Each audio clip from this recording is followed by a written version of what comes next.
Около сотни юных спортсменов от 13 до 18 лет съехались в столицу Коми из 6 районов республики и соседних Кировской и Архангельской областей.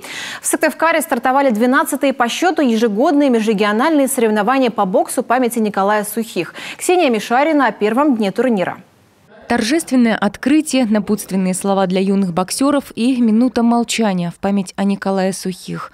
Он внес огромный вклад в развитие бокса в республике и был занесен в книгу трудовой славы Коми АССР.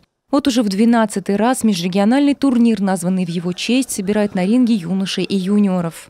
Турнир собрал около 100 участников у нас.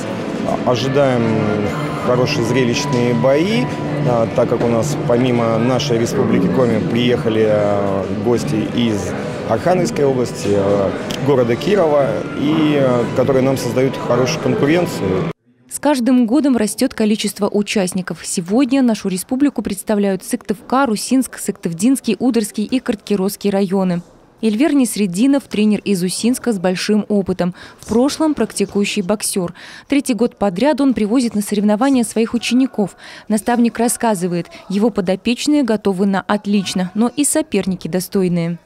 Привезли боксеров почти всех возрастов. И юниоры, и старшие юноши, и младшие юноши.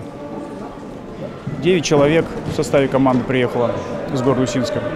Соревнования проводятся в рамках федерального проекта «Спорт. Норма жизни» нацпроекта «Демография». Одна из основных задач – популяризация бокса. По словам судей, наиболее показательная возрастная группа – юниоры.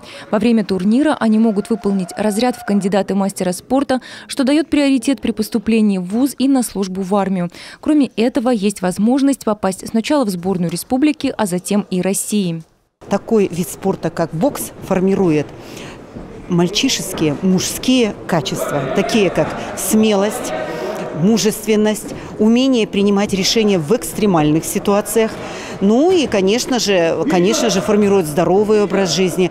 Бои будут проходить в течение 3 дней. Финал и награждение в субботу, 19 ноября. Ксения Мишарина, Алексей Паршуков, телеканал Юрган.